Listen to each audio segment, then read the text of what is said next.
Welcome to Sleepless Readings. Tonight we'll be reading a tale called I Can Freeze Time. I'm sorry, I think I've unleashed something. Ever since I was little, I could always do it. The first time I remember doing it, I think I was 3. My mom literally caught me with my hand in the cookie jar. I saw her marching up with her scary, angry mom face, and suddenly... What are you doing? I stopped everything. Mom stood there, still with her angry face, mid-stride and with her mouth open terrifyingly, as she'd been right in the middle of yelling something at me. Nothing moved. There was no sound other than the ringing in my ears, and I just knew I'd stopped it all. I felt it. I just sort of flex something in my mind, and time just stops. Once I was sure I was safe, I quickly scarfed down my cookie and swallowed it up, before putting on my most innocent face and letting time resume. You know I told you no! I swear, Mommy, I didn't take a cookie. I licked the crumbs from my lips as covertly as I could. Mum looked confused for a second as she looked me over. Oh, I'm sorry, baby. I swore I saw a cookie in your hand. What are you doing near the cookie jar? I saw your hand on the lid. So I didn't completely escape that one, but I totally minimized the damage and got to eat a free cookie. That's sort of how I used it as I grew up. I learned pretty quickly that not everyone could stop the clock like I could. I also learned there are limits. When time is frozen, it's truly frozen. I can move about freely in a frozen world, but I can't move anything. People, objects, insects in flight, all of them are frozen in exactly the same spot as before, and no amount of force I exert can move them. I learned to be careful running around outside when I ran right into a bumblebee and knocked the wind out of myself as it completely halted my excited sprinting. The next thing I learned was to wear thick shoes. When grass can't be moved, it becomes a field of spikes. I'm pretty sure I could stab myself with it if I tried hard enough. With a thick pair of shoes, I could carefully cross over well-manicured lawn. The more unruly ones I stayed away from. There are exceptions, sort of, like the cookie. I was holding it when I first stopped time, so I was able to carry it with me and eat. My own clothes move with me too. If I'd tried to grab another cookie, they'd have been like statues, stuck to wherever they were. Other people's clothes are like that too, so I can't go undressing people while time is frozen, which I'm happy for in hindsight, but we'll talk about how bad I was as a teenager in a bit. For some reason, bringing objects into frozen time doesn't apply to people I'm touching. I can bring a cookie, but another person I'm touching just freezes up like everything else. I accidentally got my hand caught in the folds of my mother's skirt once because I froze time and it held me like a vice. That's the first rule. Nothing can be moved. The second rule is, in order for time to start back up, I had to be pretty damn close to where I was when I first froze time. Otherwise, it feels like... it's hard to explain. You know those video glitches on streaming services, where it hiccups and stops for a few seconds, but then it rushes to catch up, and the last few seconds of footage sort of speed by? It feels like that in my brain, like I'm desperately trying to push forward and catch up in my brain, but I literally can't until I'm back close to where I was when it started. I suppose I could also say it was like a skipping record, but I don't know how many people would get that these days. I don't have to be in the exact same position as I was at first, thankfully, just close. My mom said I had a tendency to dash away, and that I was weirdly fast at times, so other people might slightly notice some odd visuals as I stop and start, but since I'm close to my original spot, it's nothing they can't explain. I tried to show a friend once. I told him to watch an apple I was holding. I froze time and set it on the table, then started time again. He says to him it just looked like I'd put it down really fast, so I tried again. This time I threw the apple in the air. Once it left my hand and rose an inch, it froze like the rest of the world. My friend just saw me toss the apple in the air, so I tried one more time. I picked up the apple, froze time, and tried to set it down on the other side of the room, but then I couldn't start time again. Objects like the apple had to be close to their original position too. Thankfully, I could still pick it up. I never did find a surefire way to convince people I could freeze time, not until I was older. Growing up with this ability, it was strange. I was a weird introvert anyway, and when you can stop time like a deity, you sort of develop a complex and further isolate yourself. I wasn't completely without friends, mind you. High school was hard. Puberty hit me like a freight train. Despite my parents being wonderful people who taught me about boundaries, respect, and consent, I made a conscious decision to ignore a lot of that in high school. You can think of me as an abuser, a deviant, a pervert, that's fine. I deserve it. I totally was. I consciously chose to find my way into women's spaces so I could ogle them while they were vulnerable. Locker rooms, bathrooms. My favorite was the changing rooms at the local pool. I can't open doors when time is frozen, but the showers at the pool were only covered by curtains. All I had to do was freeze time, slip in, and crawl under, and I could stare to my heart's content. For 2 years I acted like a cretin, but thought of myself as a god. At some point, it got old, though. For starters, porn was way less work. For another, none of it was a real relationship, which was the other thing I desperately craved. I'd just as soon not mention any of my deviant behavior, but the thing is, I have to. I think that was the first time I saw it. One time I got unreasonably angry at the most popular girl in school, head of the volleyball team and queen of our high school. She was pretty and she knew it. Lots of people hated her for it. She could be a little haughty at times, and I heard she could be really cruel to other girls. But looking back, I'm not sure where the vitriol came from. She made a harmless comment in class to something I'd suggested that wasn't really an insult, but I interpreted it as such anyway. I resolved to see her naked. In my mind, it was what she owed me for insulting me. I wanted to punish her for my own gratification. I waited till after volleyball practice was over. I waited until I heard the showers running. Then I pulled open the door to the girls' locker room and froze time. I slipped inside and caught half the volleyball team in the showers. I was probably glowering like a demented little freak for a minute or two. Maybe I'd finally started to grow up. But as I stood there among my classmates, I came to a realization. They didn't look like the hot, naked women in porn. They weren't posing for the camera. They were scrubbing their armpits, and many of them looked nervous and scared to be showering publicly, even if it was among their teammates. They were a bunch of people, just like me. Not only that, they were my classmates. The spell was broken. I just felt like a dirty intruder, and that was suddenly a lot less exciting to me.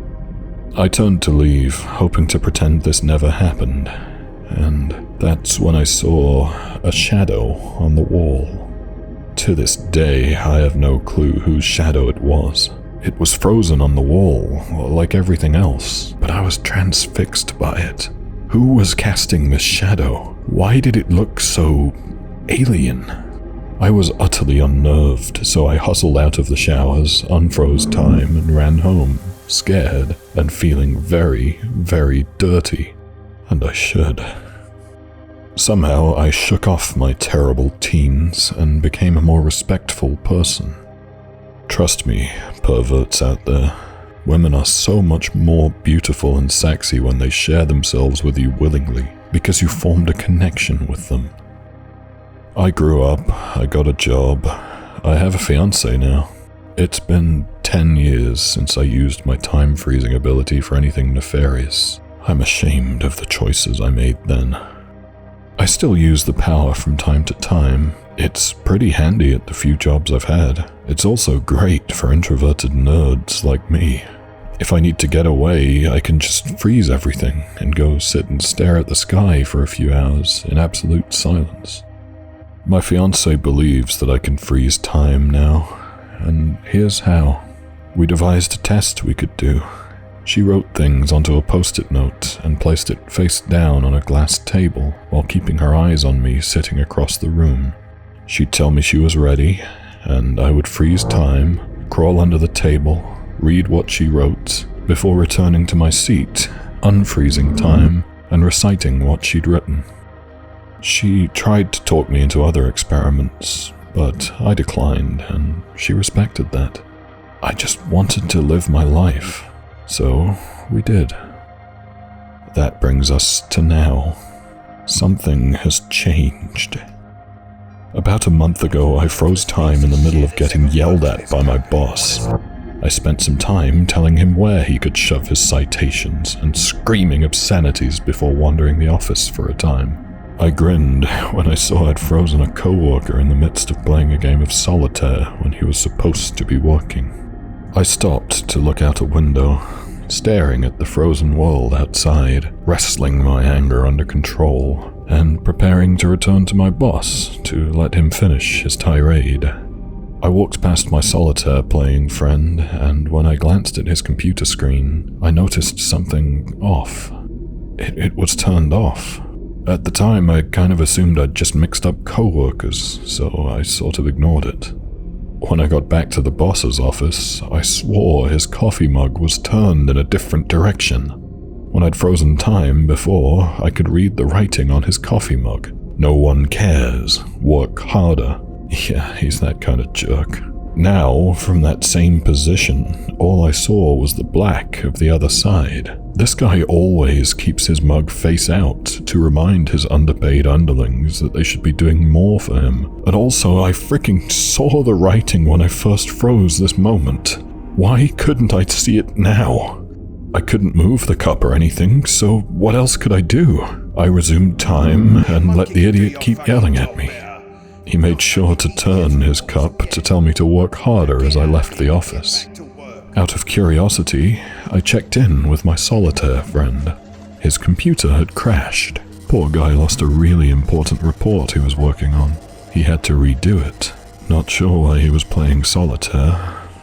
I convinced myself nothing was wrong, that I'd just made mistakes. Someone else was playing solitaire, and I'd just imagined I'd seen the words on the boss's coffee cup. But things like that have been happening more frequently. Small things I could easily miss. Every time I freeze time now, I'll notice something.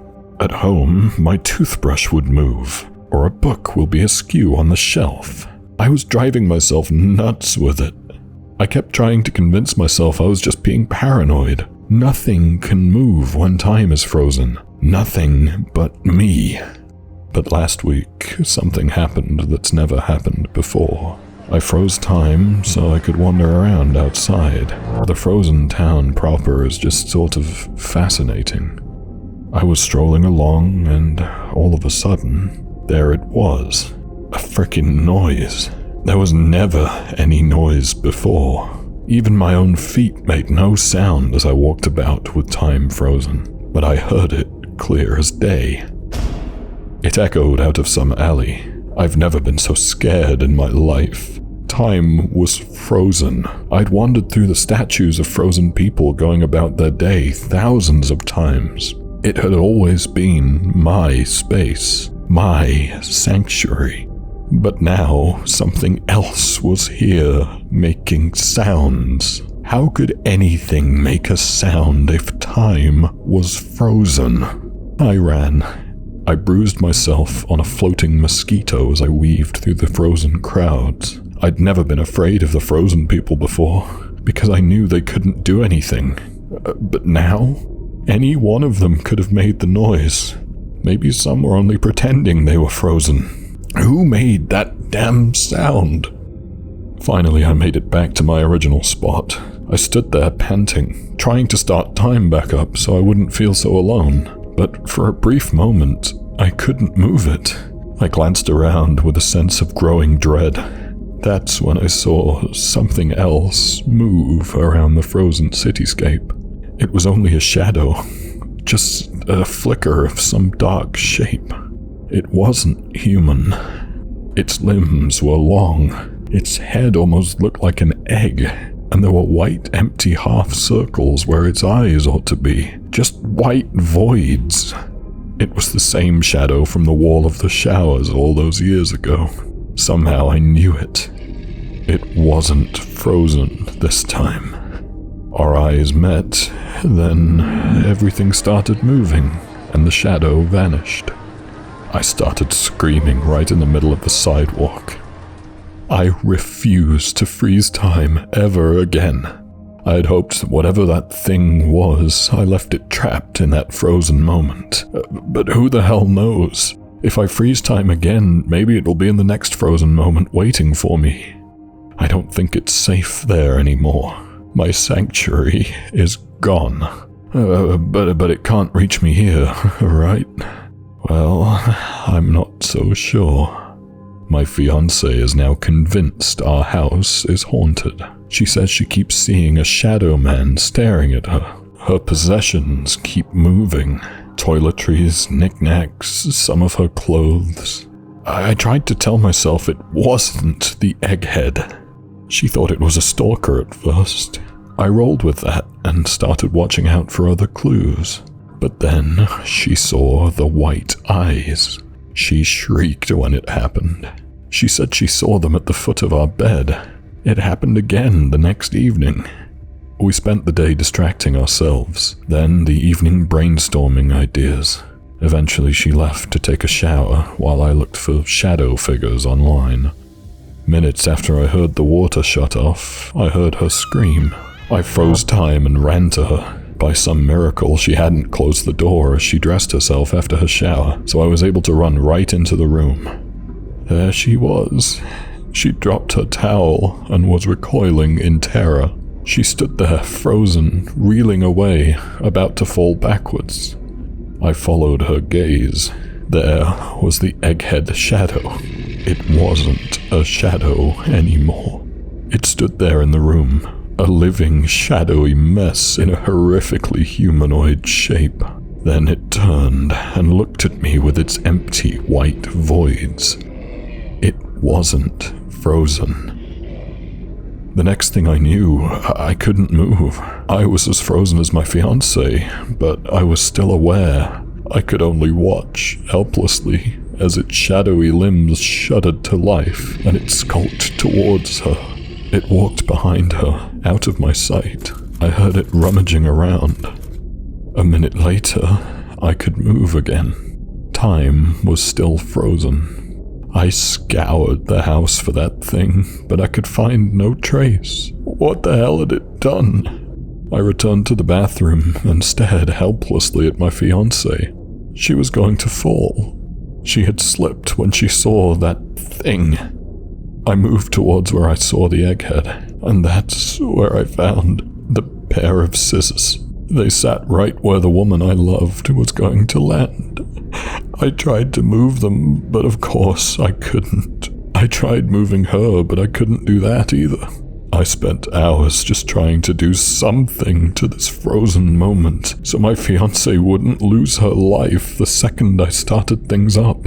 I even tried taking off my shirt to put between her and the blade to minimize the damage, but I couldn't start time back up without my shirt. I felt so utterly helpless.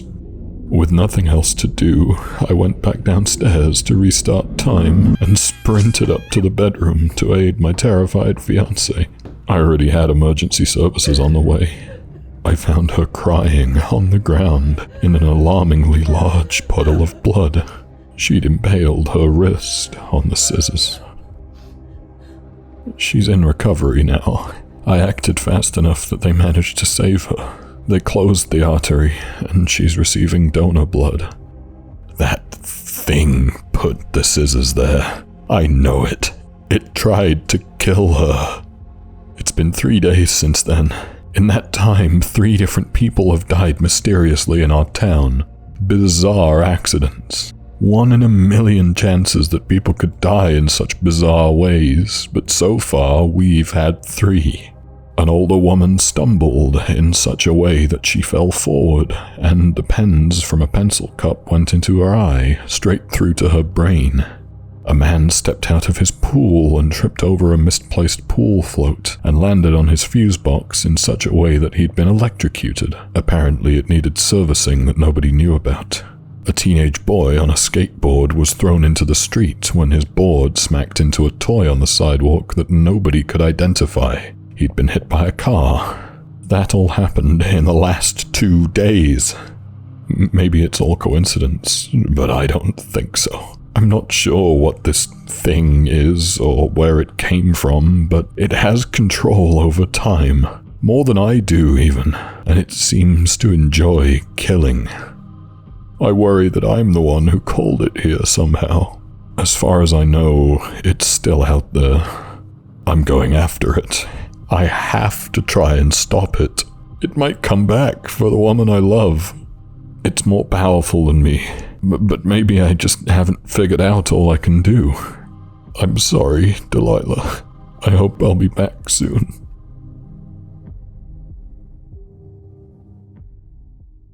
Thank you for listening. That was I Can Freeze Time. I'm sorry, I think I've unleashed something. Don't forget to like the video, it does help to boost the channel. Leave a comment for the algorithm. There's new stories every Sunday. Not to mention the shorts on Tuesdays and Thursdays. So subscribe. And ring the bell. Thanks, guys. And, as always, stay sleepless.